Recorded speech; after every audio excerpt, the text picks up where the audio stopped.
Meekness and rest. Blessed are the meek, for they shall inherit the earth. Matthew 5:5. A fairly accurate description of the human race might be furnished one unacquainted with it by taking the Beatitudes, turning them wrong side out and saying, "Here is your human race." For the exact opposite of the virtues in the Beatitudes are the very qualities which distinguish human life and conduct. In the world of men, we find nothing approaching the virtues of which Jesus spoke in the opening words of the famous Sermon on the Mount. Instead of poverty of spirit, we find the rankest kind of pride. Instead of mourners, we find pleasure seekers. Instead of meekness, arrogance. Instead of hunger after righteousness, we hear men saying, "I am rich and increased with goods and have need of nothing."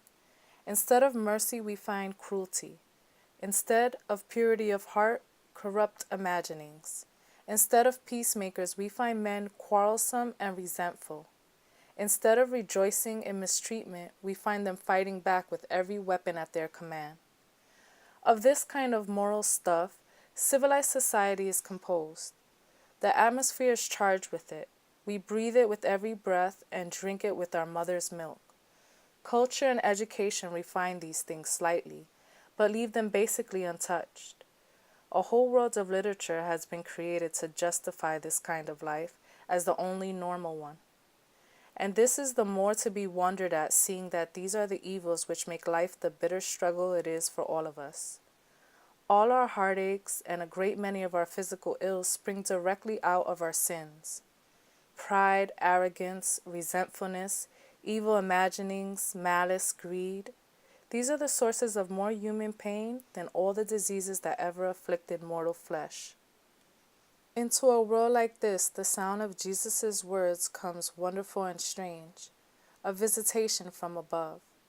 It is well that he spoke, for no one else could have done it as well, and it is good that we listen. His words are the essence of truth. He is not offering an opinion. Jesus never uttered opinions. He never guessed. He knew, and he knows. His words are not as Solomon's were, the sum of sound wisdom or the results of keen observation. He spoke out of the fullness of his Godhead, and his words are very truth itself. He is the only one who could say blessed with complete authority, for he is the blessed one, come from the world above to confer blessedness upon mankind. And his words were supported by deeds mightier than any performed on this earth by any other man. It is wisdom for us to listen. As was often so with Jesus, he used this word meek in a brief, crisp sentence, and not till some time later he did go on to explain it. In the same book of Matthew, he tells us more about it and applies it to our lives. "Come unto me, all ye that labor and are heavy laden, and I will give you rest. Take my yoke upon you, and learn of me, for I am meek and lowly in heart, and ye shall find rest unto your souls. For my yoke is easy and my burden is light." Here we have two things standing in contrast to each other, a burden and a rest. The burden is not a local one, peculiar to those first hearers, but one which is borne by the whole human race. It consists not of political oppression or poverty or hard work. It is far deeper than that. It is felt by the rich as well as the poor, for it is something for which health and idleness can never deliver us. The burden borne by mankind is a heavy and a crushing thing. The word Jesus used means a load carried or toil borne to the point of exhaustion. Rest is simply release from that burden. It is not something we do. It is what comes to us when we cease to do. His own meekness, that is the rest. Let us examine our burden. It is altogether an interior one.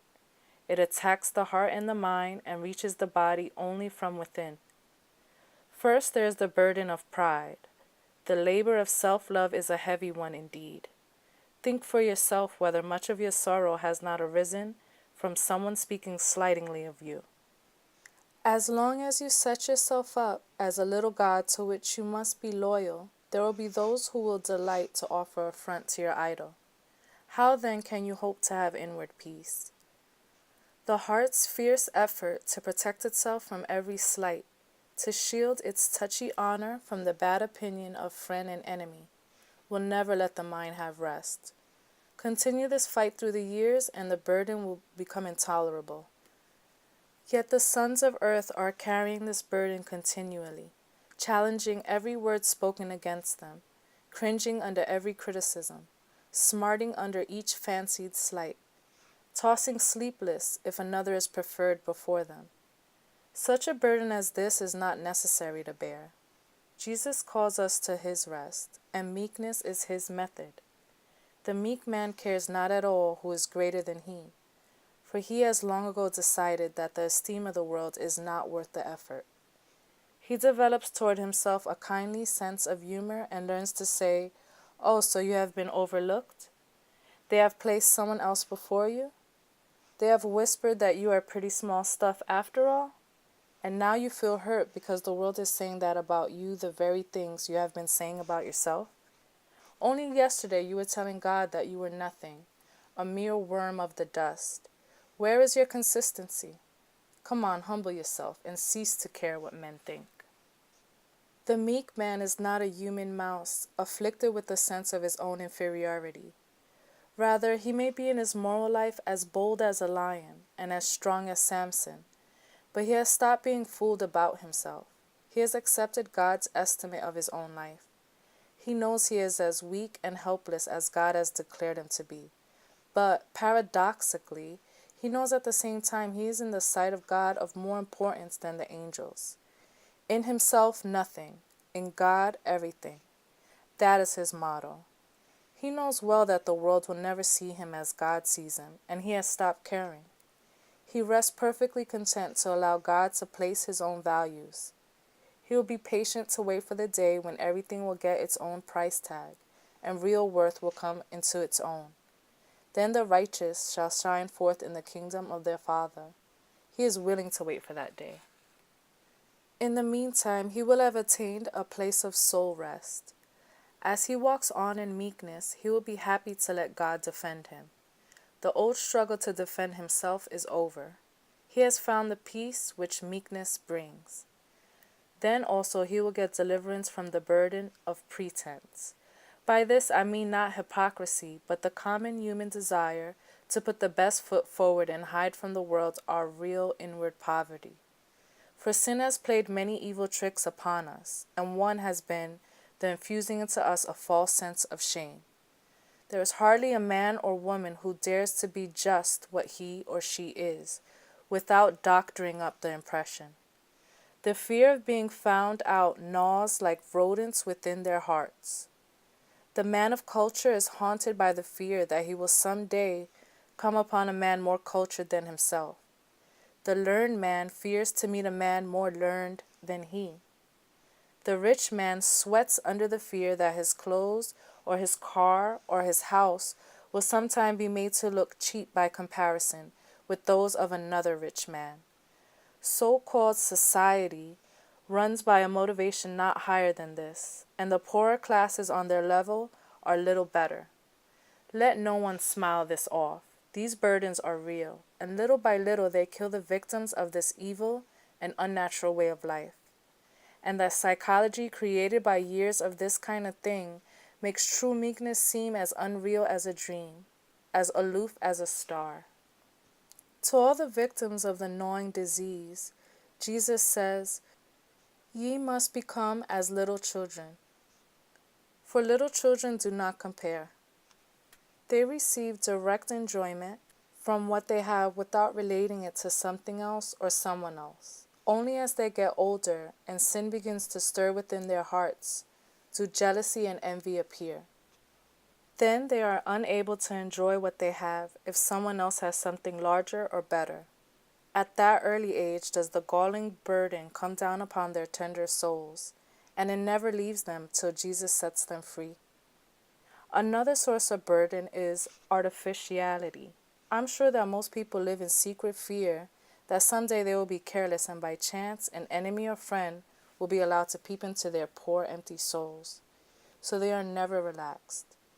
Bright people are tense and alert in fear that they may be trapped into saying something common or stupid. Traveled people are afraid that they may meet some Marco Polo who is able to describe some remote place where they have never been. This unnatural condition is part of our sad heritage of sin, but in our day it is aggravated by our whole way of life. Advertising is largely based upon this habit of pretense. Courses are offered in this or that field of human learning, frankly appealing to the victim's desire to shine at a party. Books are sold, clothes and cosmetics are peddled, by playing continually upon this desire to appear what we are not. Artificiality is one curse that will drop away the moment we kneel at Jesus' feet and surrender ourselves to his meekness. Then we will not care what people think of us so long as God is pleased. Then what we are will be everything. What we appear will take its place far down the scale of interest for us. Apart from sin, we have nothing of which to be ashamed. Only an evil desire to shine makes us want to appear other than we are. The heart of the world is breaking under this load of pride and pretense. There is no release from our burden apart from the meekness of Christ. Good, keen reasoning may help slightly, but so strong is this vice that we push it down one place, it will come up somewhere else. To men and women everywhere, Jesus says, "Come unto me, and I will give you rest." The rest he offers is the rest of meekness, the blessed relief which comes when we accept ourselves for what we are and cease to pretend. It will take some courage at first, but the needed grace will come as we learn that we are sharing this new and easy yoke with the strong Son of God himself. He calls it my yoke, and he walks at one end while we walk at the other. Lord, make me childlike. Deliver me from the urge to compete with another for place or prestige or position. I would be simple and artless as a little child. Deliver me from pose and pretense. Forgive me for thinking of myself. Help me to forget myself and find my true peace in beholding thee. That thou mayest answer this prayer, I humble myself before thee. Lay upon me thy easy yoke of self-forgetfulness, that through it I may find rest. Amen.